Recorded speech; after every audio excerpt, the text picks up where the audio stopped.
O despertar do sensei. Judô é longevidade e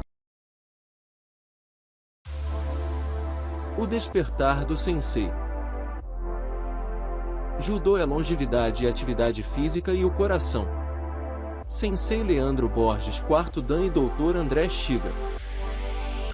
Meu nome é Leandro Borges e eu vou falar sobre judô e longevidade.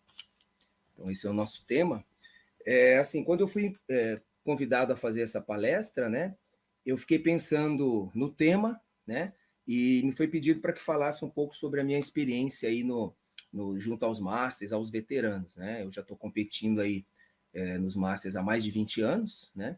E também disputei kata, trabalhei com arbitragem no início, e depois comecei a me dedicar só às competições mesmo, aos treinos competitivos, o Shiai, dentro de campeonatos aqui estaduais, nacionais e fora do país também.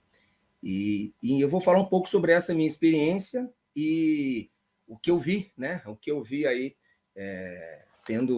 participando de treinamentos e competições junto com os meus parceiros aí e colegas de competição, amigos, né? Que a gente fez aí ao longo desses anos. A gente também tem um grupo, né, de treinamento, a gente tem um grupo de treinamento aqui do Vale do Paraíba, aos sábados, né? A gente iniciou há uns 7 anos atrás, em 2014, 2015, com o César, e agora, junto com o Marcelão, a gente continua aí, né, com os treinos dos Masters, e, é claro, aberto a todos, né? Então, a gente montou um grupo bem coeso, e a gente vai estar falando um pouco sobre isso. Vamos lá. Eu vou falar um pouquinho eu vou dar algum embasamento teórico, né? E vou falar sobre o desenvolvimento e crescimento desde da fase da infância ali, né? Do nascimento até a idade adulta, depois a meia-idade e a velhice. Vamos lá. Então, vou falar um pouquinho sobre o desenvolvimento motor, e a gente tem aí dois autores aí que falam um pouquinho sobre isso. O primeiro o desenvolvimento motor é um processo contínuo de mudanças que se inicia na concepção e só termina após a morte. A continuidade das mudanças resulta da integração de processos que possibilitam o surgimento de comportamentos motores capazes de atender às demandas ambientais e de atingir novos objetivos em qualquer fase da vida. Manuel 89. Então, é isso, né? Ele fala sobre esse processo contínuo que a gente tem, né? Então, a gente está sempre em movimento, desde quando a gente nasce até a nossa morte aí, né? E o segundo, ao longo do desenvolvimento, passamos a realizar ações motoras cada vez mais complexas e com alto nível de proficiência. De acordo com Heywood Getchell, o desenvolvimento motor é um processo sequencial e contínuo relacionado à idade, em que o indivíduo progride de um movimento simples, não organizado e não habilidoso, evolui para uma habilidade motora complexa e altamente organizada. E, em seguida, ajusta-se às necessidades que acompanham o envelhecimento. Então, sempre, né, isso a gente trabalha também na educação física, né? Você começa de um movimento mais simples para o mais complexo, né? Até você se ajustar a essa necessidade e você vai entrando com outros movimentos. Então, é dessa forma que a gente trabalha dando esse suporte para os alunos e oferecendo cada vez mais movimentos de melhor qualidade, né? Então, do mais simples, né, do menos habilidoso ao mais habilidoso. E essas ações motoras elas vão ocorrer durante a vida toda. Vamos lá. Aí vamos falar um pouco sobre as relações aí entre idade e as fases da vida. Dentro da caracterização aí da idade adulta, não existe um estudo muito aprofundado aí sobre a velhice ou idade adulta, né? A gente encontra muitos estudos aí na fase ali entre criança e adolescente até os 15, 18 anos. E aí a gente vai estar fazendo essa ponte aqui, né? Durante todas essas fases aí. E claro que a gente vai falar um pouquinho também, e principalmente, sobre os fatores culturais, não só os biológicos, né? Bom, ao longo da idade adulta, né? Então, a compreensão da idade adulta ela passa pela abordagem de alguns modelos teóricos, e a maioria deles faz referência à influência de fatores biológicos e do meio em que vive. Alguns autores ainda sugerem que o comportamento ele funciona mais, ele acontece mais pela influência do meio do que por fatores biológicos. E esse período, né, da idade adulta se caracteriza pela estabilidade, onde se ajustam capacidades, atitudes e habilidades anteriormente aprendidas. De acordo com Galarrot, né, que ele faz um estudo bem interessante, ele fala que o desenvolvimento é relacionado à idade, mas não depende dela, né? Então, isso significa que as idades são apenas uma referência para olharmos o processo de desenvolvimento e não uma forma de explicá-lo. Então, a gente relaciona a idade com as fases, mas ela não é exatamente daquela forma, né? A gente é apenas uma referência, certo? Vamos para a próxima aqui, né? O crescimento, maturação e desenvolvimento na infância e adolescência, implicações para o esporte, que é o nosso foco aqui, né? Então, nós vamos abordar as relações entre o desenvolvimento biológico e a experiência ambiental durante as fases da vida, com foco principal na idade adulta, meia-idade, que seria após os 45 anos, e velhice acima dos 60. Durante a infância, em consequência do rápido desenvolvimento do sistema nervoso central, é fundamental que ocorra uma ampla e adequada variação de estímulos ambientais, favorecendo, assim, o desenvolvimento motor, cognitivo e afetivo social. A aquisição de habilidades motoras na infância tem importante relação com a continuidade da prática de atividade física e esportiva na adolescência e nos anos posteriores, favorecendo tanto a geração de futuros atletas como a promoção da saúde populacional. Então, é exatamente onde a gente entra aí, né? A questão da educação física. Como eu falei, a gente precisa oferecer a maior quantidade de estímulos motores para as crianças e, durante essa fase de crescimento e desenvolvimento, o estímulo, tanto físico quanto né, do ambiente ou da onde ele vive, é que vai favorecer a geração de futuros atletas, que não é só o nosso foco, não é só a geração de futuros atletas, mas também a promoção da saúde populacional. Então, incutir na cabeça das crianças que a prática de atividade física é de grande importância para a vida dele e vai por toda a vida, né, até a sua morte, vai estar sempre se movimentando. E a ideia aqui é envelhecer com qualidade, né? Essa é a proposta. E nessa perspectiva, né, as oportunidades adequadas de prática motora na infância e posteriormente, né, com envolvimento com o treinamento esportivo, são estratégias efetivas não somente para a formação de futuros atletas, como também de cidadãos que utilizam o esporte como ferramenta de educação, integração social, lazer, entretenimento e promoção da saúde. Então, como eu falei, né, a gente vai usar a educação física ou esporte, ou no nosso caso específico aqui o judô, não só para a formação de atleta ou para a questão só do esporte, né, da prática do esporte ou da atividade física, mas tem outras questões aí que são trabalhadas, tem a integração social, o lazer, entretenimento e, por consequência, a promoção da saúde. Esse é o nosso foco, né, estabelecer aí a formação de cidadãos que se importem com a saúde e com a qualidade de vida. E eu gostaria de citar também um estudo realizado por Galarrot, onde ele faz essa ligação entre a idade e as fases aí do desenvolvimento motor. E aí o Galarrot ele criou esse modelo da ampulheta, né, onde ele faz a relação aí claro, tem outros autores, né, mas um dos mais utilizados aí na educação física é o Galarrot. Então, ele desenhou uma ampulheta e fez a relação entre as fases, né, as faixas etárias aproximadas e os estágios de desenvolvimento motor. Lembrando que elas são aproximadas, né? Então, a gente tem a fase motora reflexiva, que é desde da barriga, né, desde do útero da mãe, que a criança já começa a se mexer, até mais ou menos entre 4 meses e 1 ano. Esse é chamado do estágio de decodificação das informações e codificação de informações. É uma fase motora reflexiva, né? Depois vem a segunda, que é a fase motor rudimentar, de 1 até 2 anos de idade. Depois a terceira fase, a fase motora fundamental, que é onde a criançada já começa a entrar na educação infantil, em algumas, né, em creches e tal. Antes também em creche, mas não existe um estímulo motor tão elaborado ainda, ou formado realizado por um professor de educação física, né?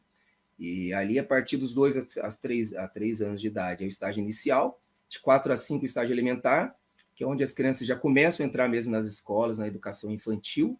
Depois vem o estágio maduro, 6 a 7 anos, que é quando a criançada já entra aí para os anos iniciais, né, do ensino fundamental nos anos iniciais, seria o equivalente ao primeiro ano. Depois, na fase motora especializada, de 7 a 10 anos, que seria equivalente a primeiro, segundo ano, até o quinto ano do ensino fundamental dos anos iniciais, que é onde a gente começa a ampliar, né, dentro das aulas de educação física ou na prática esportiva, a gente começa a ampliar o rol de atividades deles, né? Então, eles vão trabalhar com jogos, com dança, com luta, com ginástica, né? Atividades sobre conhecimento do corpo, né? Então, é nessa fase que a gente começa já a fazer esse trabalho com os alunos. Depois dos 11 aos 13 anos, que é o estágio de aplicação, que é quando já entra do sexto ao oitavo, nono ano, que seria os anos finais do ensino fundamental, onde já começa a trabalhar com jogos competitivos, com esportes, né? Com dança, com luta, com atividades de aventura, né? Hoje a educação física está com um leque muito grande de atividades aí, então a gente consegue atender a mais variada quantidade de estímulos e oferecimento de atividade para os alunos, né? Então, tanto no esporte, né, na luta, na dança, a gente consegue atender as demandas aí dentro da escola. E 14 anos acima, que seria um estágio de utilização permanente, onde o aluno começa a definir as modalidades, aí, a sua preferência para o esporte, e aí seria equivalente aí ao nono ano, o ensino médio, né, o final aí do ensino fundamental, já entrando para o ensino médio. E é onde o aluno começa a definir aí qual esporte, né, o que ele vai levar, pelo menos para a sua vida adulta aí. Essas fases a gente utiliza muito para relacionar a educação física, né, para estabelecer o nosso planejamento de atividades e aulas para a educação física, e também para trabalhar essa questão, como eu falei, da saúde e de entender a prática de atividade física para a promoção da saúde, né, alimentação. Depois a gente vai estar falando um pouquinho mais sobre os outros aspectos, mas basicamente esse é o modelo da ampulheta, o primeiro modelo de Galarrot, né? Ele fala sobre o desenvolvimento até os 14 anos, né? E, na verdade, o que acontece? Quando o Galarrot fez esse modelo, ele só fez a relação da idade, só que ele não mencionou como isso acontece em relação ao meio em que isso acontece, o meio em que você vive. E aí ele acabou criando um segundo modelo aí, que seria da ampulheta ampliada, que ele é o mesmo modelo da primeira, só que entram alguns fatores externos aí dentro desse desenvolvimento da criança. Então, entra os fatores de hereditariedade e do meio ambiente, né? A gente tem também os fatores individuais e os fatores ambientais. E alguns autores ainda dizem que os fatores ambientais, os fatores externos, têm tão ou mais influência do que os fatores biológicos aí dentro do desenvolvimento da criança. Então, realmente o meio em que você vive que vai te influenciar. Então, ou no bairro, ou na região, ou no estado, no país em que você vive, né? Então, a gente vê que a maior influência no Brasil, claro, uma das maiores é o futebol, por conta da nossa cultura.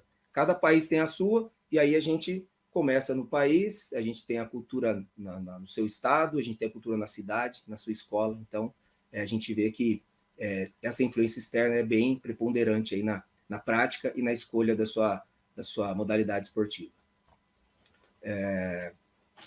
Como eu falei, né, esse modelo da ampulheta, ele fala muito sobre as questões externas, né, e é importante a gente falar sobre isso até para o professor de educação física ou de qualquer outra modalidade esportiva planejar suas aulas, né, buscando integrar essas teorias para que a gente possibilite o desenvolvimento integral da criança e do adolescente, né? Então, tendo em vista assim que todos nós vamos passar por esse processo, né? Então, é importante a gente ter em vista esse estudo para poder planejar as nossas aulas, né?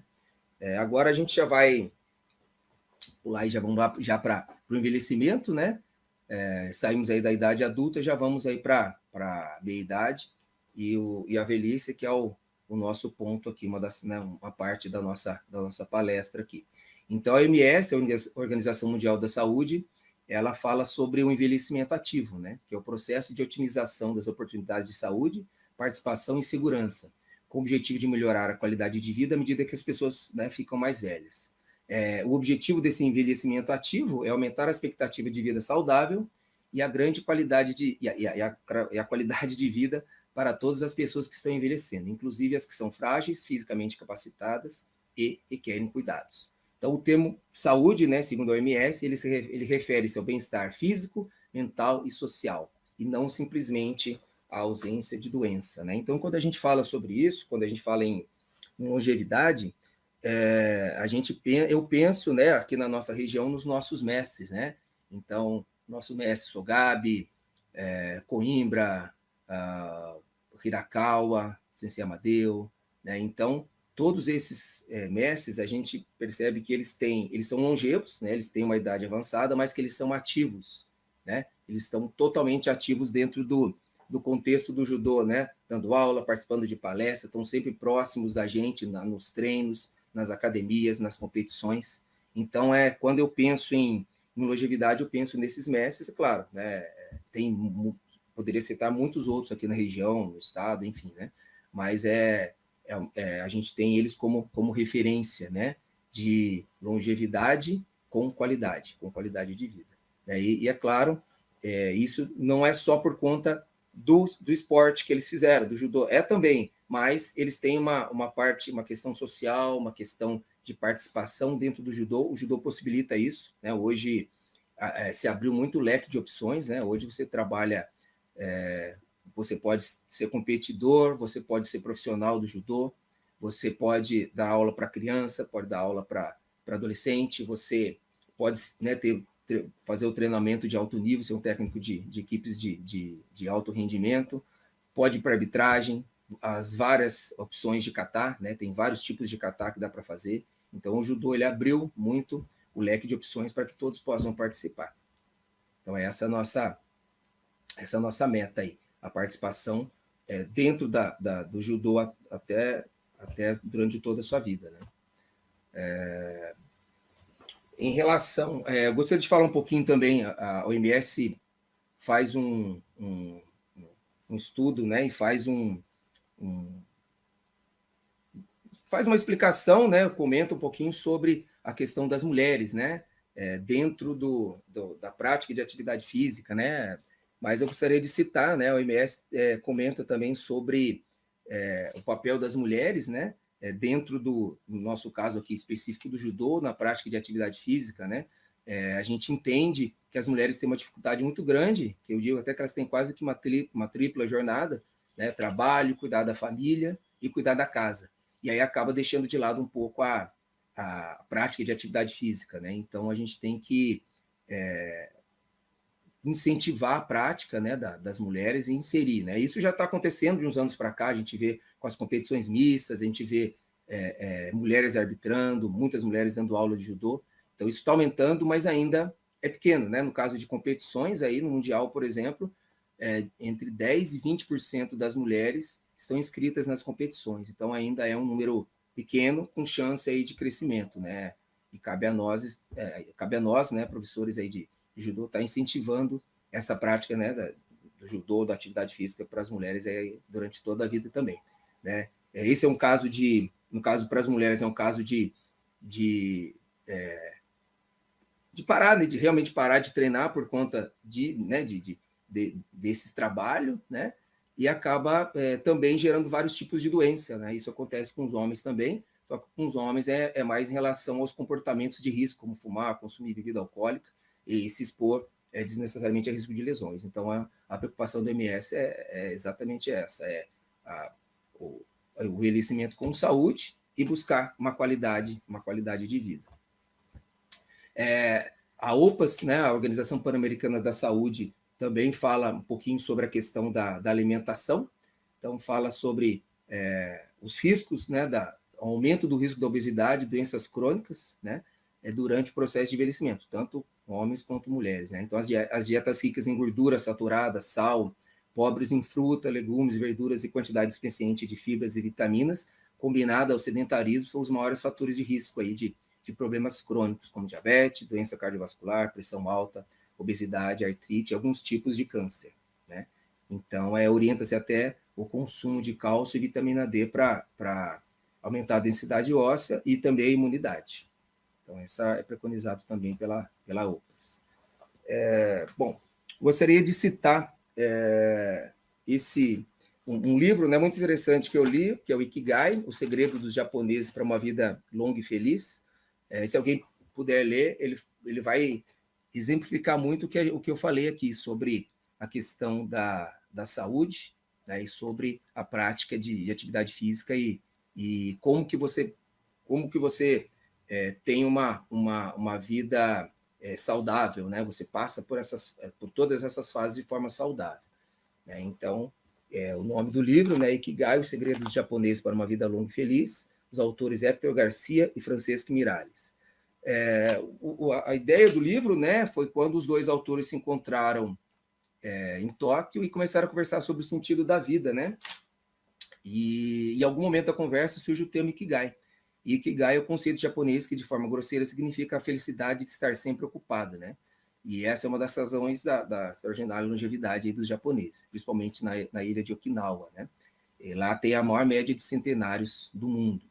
E eles, né, ficaram um ano lá estudando e começaram a fazer um levantamento sobre como isso acontecia lá naquela região, né, naquela comunidade.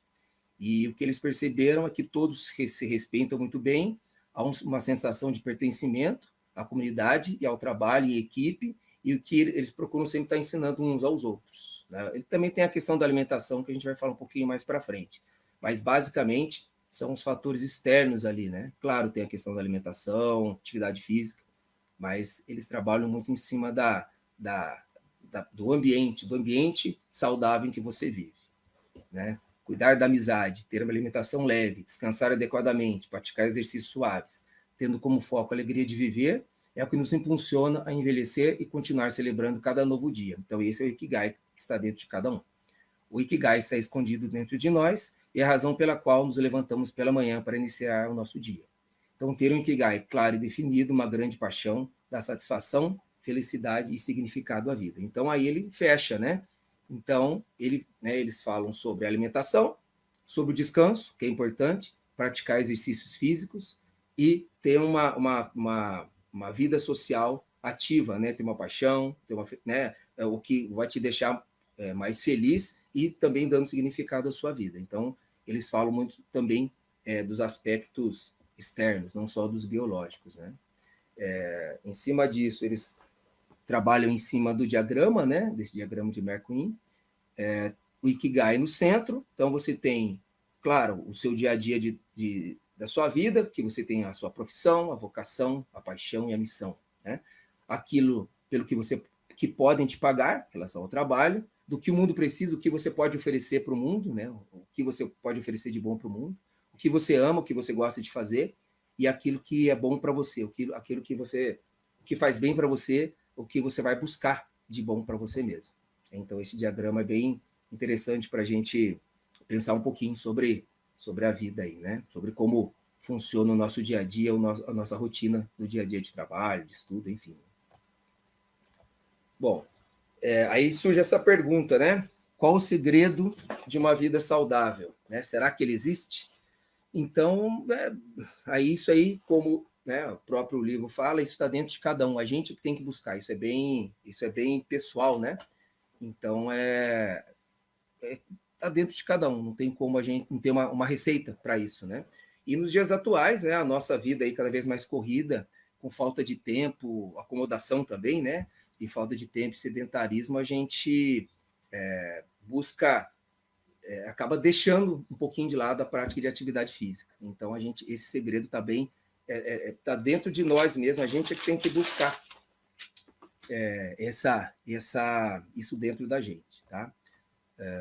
Em relação à alimentação, né, precisa se buscar um estilo de vida mais saudável em relação a hábitos alimentares, deixar de lado o tabaco e o álcool e colocar em prática aí os exercícios, né, praticar exercícios físicos e principalmente nos momentos de lazer, né? É claro que tudo isso, né, todas essas atividades você tem que estar sempre embasado, sempre buscando se consultar, né, fazer um check-up médico anualmente, né, e tomar cuidado com a intensidade e volume dos treinos. Né? Ao longo da vida a gente vai modulando isso e vai equilibrando, mas sempre buscando um nutricionista, um cardiologista, né, verificar a pressão arterial, enfim, antes de participar de uma sessão de treinamento de prática de atividade física. A importância também da alimentação saudável, como já foi falado, né? Pirâmide de alimentação, é muito importante, ela faz um resumo bem grande aqui para a gente. Basicamente, a gente exagera na base da nossa pirâmide, ela é dividida em 8 grupos, os alimentos energéticos, reguladores, construtores e os energéticos extras, né? Então, basicamente, eu vou falar em linhas gerais, porque, como eu falei, é necessário que se busque um profissional, né, para fazer os exames médicos, um nutricionista, para que ele te oriente adequadamente as quantidades aí de porções dos alimentos para você ingerir. Então, basicamente, o que a gente orienta? A base da pirâmide ali, água e líquidos, à vontade, e o topo da pirâmide ali, os energéticos extras, bala, doce, onde a gente procura evitar. Então, a base da pirâmide a gente exagera a parte de cima da pirâmide ali a gente come com um pouquinho mais de cuidado. E o miolo ali, né, o meio da pirâmide entre o grupo 1 e o grupo 5, você vai equilibrando, né?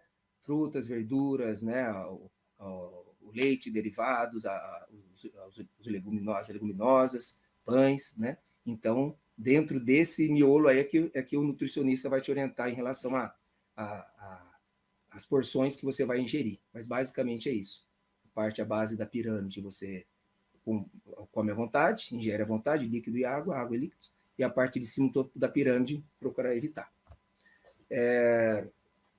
Já estamos indo aí para o final da nossa palestra, né? E eu gostaria de deixar novamente essa mensagem, né? Que eu peguei do livro Ikigai, que ela vem a fechar bem o nosso tema aqui, né? Que é cuidar da amizade, ter uma alimentação leve, descansar adequadamente, praticar exercícios suaves, tendo como foco a alegria de viver, é o que nos impulsiona a envelhecer e continuar celebrando cada novo dia. Está no Ikigai de cada um. O Ikigai está escondido em nós e é a razão pela qual nos levantamos de manhã. Então, é essa mensagem que eu deixo aí para todos, né? Então, a gente tem que buscar a nossa razão aí, né? O nosso objetivo, qual é o nosso objetivo, e é isso que vai fazer com que a gente levante de manhã, pela manhã, para trabalhar, para fazer as nossas atividades do dia a dia. Lembrando, né? Sempre equilibrando a alimentação, né? Atividade física e a questão social. Isso a gente precisa equilibrar dentro da nossa vida. E é isso.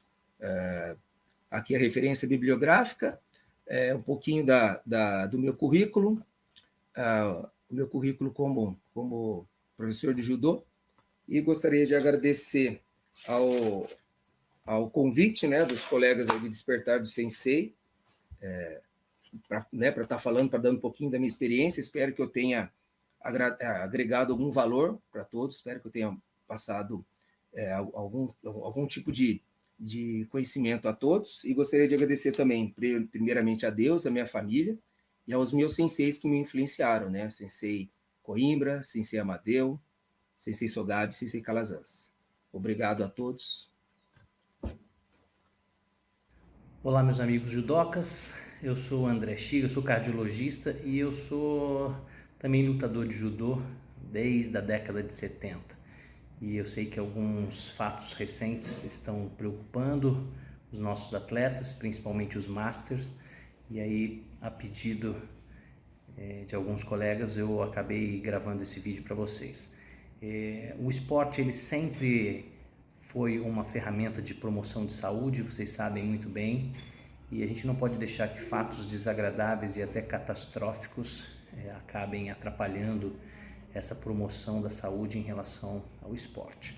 Mas alguns cuidados e algumas responsabilidades realmente nós precisamos ter. E eu vou ser bem objetivo com vocês. Não basta um atestado médico. É muito importante que por trás desse atestado tenha uma responsabilidade. Existem pessoas que podem ter doenças e não ter sintomas. É por isso que é tão importante passar no médico. Pode ser um clínico geral ou um cardiologista. Até os 35 anos, quando um atleta passa mal e às vezes até evolui para a morte, normalmente ocorrem por dois tipos de problemas graves no coração. Um são as valvulopatias, principalmente a estenose aórtica, e a outra causa são as doenças próprias do músculo cardíaco.